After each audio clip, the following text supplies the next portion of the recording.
What's up, people? Orsa Corsair coming at you with another Paragon deck build. Today we're going to be looking at the new hero Wraith. I'm super excited for this character.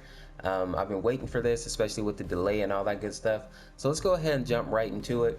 Just a little disclaimer, this is going to be the deck that I'm running with him throughout the day. So this is going to be my first look at him, so take that for what it is. For my people who don't want to stay for the deck build, it's going to be Brawler's Ward, 2 Staff of Adamant, 9-point cards. Thick Blood, 12-point card. Tainted Magic, 12-point card. Hydroverser is not going to be equipped at all. It's just going to be 8-point. And then the Brawler's Ward is another 10-point card. So, as we get into the deck here, I have the Archmagus. That's what I start out with. Once you kill Orb Prime, you'll get the 30 power, plus you'll get all the benefits of the Orb Prime. I go with the power because I think that's the most beneficial for most heroes. You can argue. For him, I wouldn't argue attack speed at all. I wouldn't argue the health either. So this, I think, is the most viable choice for Wraith. As we get down here to the consumables, now I have 5 cards here. I have a health potion, mana potion, Scout's Ward, strike token, healer token. Now, depending on how you want to play them, you can go differently. Some people might argue that you don't need the Scout's Ward because he has his own personal wards. I disagree. And some people may argue that you don't need the mana potion because he refunds mana once he last hits with knock knock. But, you know, some people will actually miss that. You know, they won't get the last hit, especially early game. So I go ahead and I usually start out with the health potion, mana potion, Scout Ward, just to be safe. Now, as I'm going through the match, I might swap it up and go with like the healer token instead of the health potion. Or maybe I'll go with a strike token. Play it by ear, but usually I go with the top 3 here, just to keep it basic. Now, before I do anything, I always put down my dummy ward. So this is the Sage Ward here, 6 power, 60 health, 6 power. I don't equip this or I don't upgrade it at all. I get this card first, I go ahead and I put it in the spot of my choosing, usually on that left side of the jungle, the enemy jungle, and that's just so I have that vision up. When I go back, I'll get my Scout's Ward, put it on the other side of the jungle so that I'm completely warded out. So, because like I say, this guy doesn't have an escape, so you want to make sure that you have vision. That's a big thing for him. As we get down here, I have 3 Adamant Edges. These are going to be my throwaway cards. I like to build these early game, and then as I get into mid game, I go ahead and I discard them and start building my deck proper. Now, the Adamant Edge, I'm going to show you one of them because I built them all the same. It's 6 power, 60 health, and then 12 power once you fully upgrade it. I like this card because it gives you a nice big boost of power, relatively big boost of power. Power is going to be a big deal because you don't have a wave clear. The only thing that you have that deals damage is your auto and your knock knock ability. So we want to make sure that that knock knock ability is actually hitting hard, which means you need to build a little power. So that's why I go ahead and I built this with the minor strike, 6 power apiece. So you get that nice little boost of power there.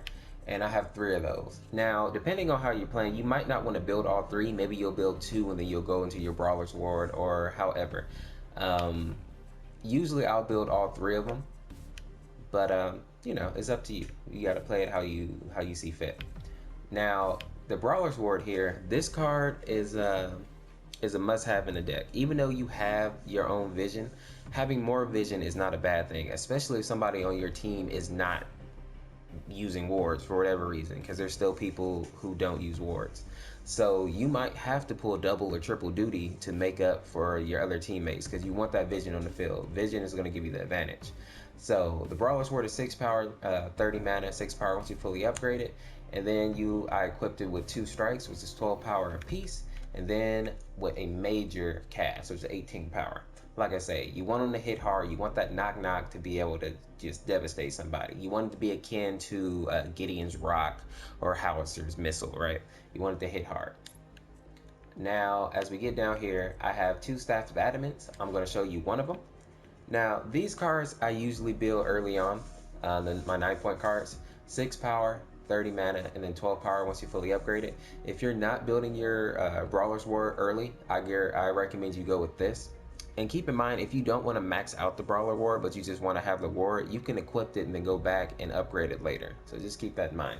So the Staff of Adamant though, I equipped this with 3 strikes, which is 12 power apiece. So give me a nice little boost of damage, help me with that knock knock, help me with my basics or my autos, whatever you want to call them. And that's all good. I'm not going to show you the second one because like I said, I build them exactly the same. So I built those two, and then depending on the enemy team, that'll decide how I go next. At this point in the game, once you have your staff of adamants, you could probably build Hydro Reverser and it will be viable because he has a pretty good mana pool. He has over 1200 mana at level 15, so you're getting about 86 power at the end of the game or in game. So it's not a bad thing, but it depends on what you want. Now, if they have a phase on the team, or a rampage, or a chimera, at this point, once I have those staff of adamants and I have my ward, I'm gonna go ahead and go with the thick blood. Thick blood is a must-have. Power Chord, I would even argue, is a must-have now, especially with the changes that they made to phase. She got somewhat of a slight nerf, but she also got a buff with that healing, having more time to heal. It went from 2 to 4 seconds, I believe. So you want to have some type of character running Blight, and that's you because you're the mid laner. So make sure that you have Blight. There's really no reason not to. Now, just in case you don't know what I'm talking about, so on hit with ability, apply Blight to enemy for 4 seconds. Blight reduces all healing by 40%. So that right there will basically nullify Rampage for the most part, especially in game. He's not even an issue. Chimera, it will do good to bring him down. And Phase, that's the big one. Phase is going to chop down her healing significantly. So you want to make sure that you're running Thick Blood. I equip this with 2 major casts and then a strike. So like I say, we want to focus on that power. The mana is kind of a non-issue for the most part as long as you're hitting those last hits. Now, right here, I have Tainted Magic. This is usually the card that I will build last. So before that, of course, I will build the Hydro Reverser. Let's go ahead and take a look at that before I go over Tainted Magic.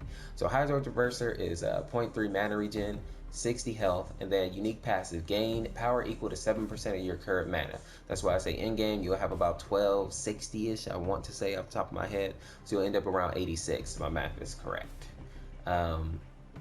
And that's pretty good. I don't upgrade it because I don't really need the mana regen, and the health is not really a big thing as well because you shouldn't be like in the middle of the fight. You're not a fighter, although your basic attack scales somewhat like a fighter, 0.6, but you're not a fighter, so you don't want to be in the mix, and you're not a tank or anything like that. So you want to be hanging back. Health isn't really going to benefit you because you shouldn't be in the fight. Close up. So there's Hydro Reverser. Now, the last card that I build is going to be Tainted Magic. Now, Tainted Magic gives you 12 power, 0.3 mana regen, and then the unique passive is why I have it, Spell Burn. Dealing ability damage to enemy heroes applies a damage over time effect that deals ability damage equal to 8% of the target's current health over 4 seconds. This effect cannot stack. Consecutive ability damage instances refresh duration. Now, this is a good card because it will allow you to harass people so efficiently. Now, it's not as great as it is on Moragesh and her Hive, of course, but it's pretty good because you don't have a lot of damaging abilities. This will also help you stack a little more damage, especially against characters that are building health. So any tank character, this card is going to devastate them, especially like a Steel. You know, you can shred that armor, help your team out in that way as well. So basically, when you hit them with your knock knock, you're also going to put a dot on them. So think of Moragesh's Hive. And that will keep them from recalling. That will just deal extra damage. It will allow you to poke out even more late game without actually being close up and in the fray. So that's what I'm building for him as I test him out and learn more about the character here. We're going to go ahead and take a look at the move sets and talk about that a little bit. Alright people, so let's go ahead and take a look at his move set here. So starting out, we have his basic attack. Range basic attack dealing 53 basic damage. It's just called Bang, plain and simple. He shoots you in the face. That levels as you level, not much to talk about there. Now as we get down here, we have his Knock Knock. Now Knock Knock is a big deal because that is your only damaging ability. So make sure you understand that. Now I'm going to go ahead and read it. A long range scope shot that penetrates geometry and deals 80 ability damage. Killing a unit with this ability will refund the mana cost over a short time and reduce the cooldown to 2 seconds. Now, a couple of things here that I want to go over. It says it penetrates the geometry. That means it is the same as Sparrow's Snipe or Murdoch's Ultimate, meaning that it can go through the actual map. It can go through walls. So you can be hiding behind a wall and you can snipe somebody, and there's nothing they can do about it. They don't even see you unless they have wards, which you should have in your deck. So that's one thing to note. Also, on the unit kills, and I believe on hero kills as well, if I remember correctly, once you last hit, you get that mana back. Now, Knock Knock actually costs quite a bit of mana. You know, right there it's 80, but of course it scales as you go up. So you want to make sure that you're hitting your last hit so you get that mana back, because basically it's a free shot. And with your farming, that's the only way that you're going to actually wave clear, is if you're getting those last hits. If you're not getting them, it's going to make it very difficult to do so. And I have a little footage here of what that looks like, so take a look at this.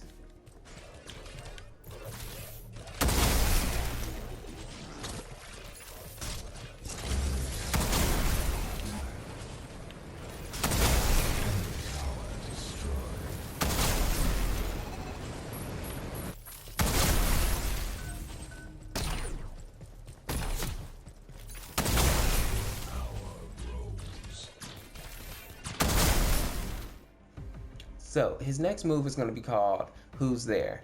So this is basically his mini ward. So he launches a sonar ward that pings every 3 seconds to reveal enemy heroes for 6 seconds. It has no line of sight restrictions and persists for 60 seconds. Now, this right here is amazing because it's basically a free ward that has no line of sight restrictions. That's amazing. Now, some people were complaining that it pings every 3 seconds, so there is a small period of time where ideally somebody could sneak through it, but realistically, you know, they're not even gonna see it unless they're very observant. And yeah, them sneaking through it probably isn't gonna happen. Maybe later on, as he gets more play, people will be more aware of them, but I think you're pretty safe here, especially on top of your own wards. I think this will be fine. I'm gonna go ahead and show you what these look like here. Unreal. Double kill. The enemy core is under attack. The next move we have here is called Back It Up. Now this move is awesome. I love that they added something like this into the game because it's very unique. Granted, I haven't played a lot of MOBA, so maybe there is something else like this, but for me, it was unique. I really like this. So marks an enemy hero to be teleported to his location for 3 seconds prior. From 3 seconds prior. Teleportation occurs after a short delay. Range increases and cooldown decreases with ability levels. So basically what this means is you need to be paying attention to where the enemy is, and you know, before you use this ability, because you don't want to displace them in the wrong direction or towards your team or something like that, unless that's of course what you mean to do. So basically what you're going to do here, you're going to teleport them back to some place that they were 3 seconds prior. So if somebody's trying to escape, you can go ahead and port them right back to the fray. They're not getting away. Or if your enemy is about to like get your healer or your carry or something, you can go ahead and you can use Back It Up, and you can get them off of your teammate. So it's a very good move. I like it because it's versatile. You can use it to you know, offense or defensively. So I'm going to go ahead and show you what it actually looks like here in the bot game I did.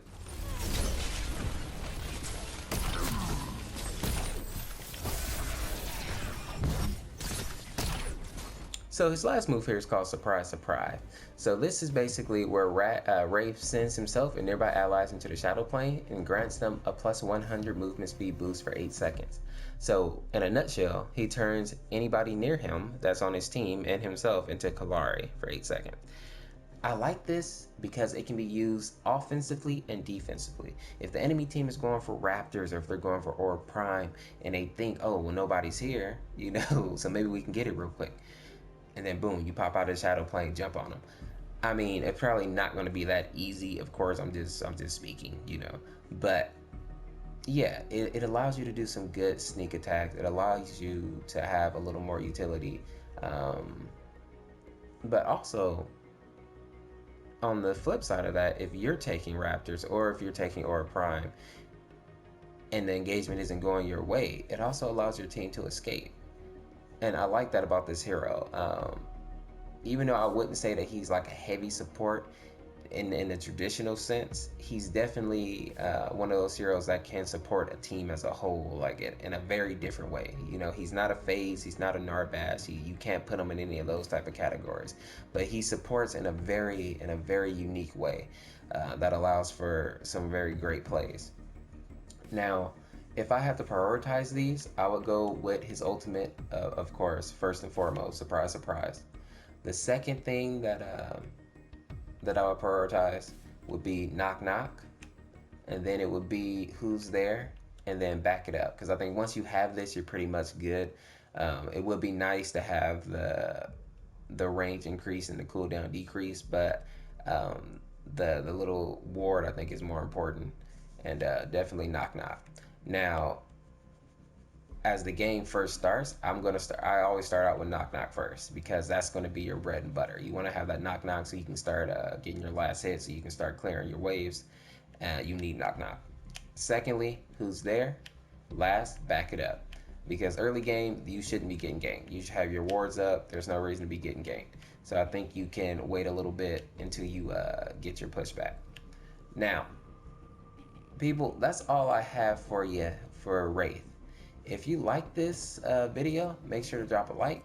If you haven't subscribed, make sure to go ahead and subscribe. I post Paragon content fairly often, and once I get back to Washington, I'll be doing live streams nearly daily. Share the video out. It helps me out a bunch, and maybe somebody else will get a kick out of it. Also, as the day goes through, tell me what you think of Wraith. Let me know if you think he's a good character, if you think he was overhyped, because there is a lot of hype for him. So tell me what you think of him, and I'll probably be making another video later, you know, talking about his kit and how to counter him and all that good stuff. As always, people, I appreciate you watching my video. We will see you in the next one. Peace.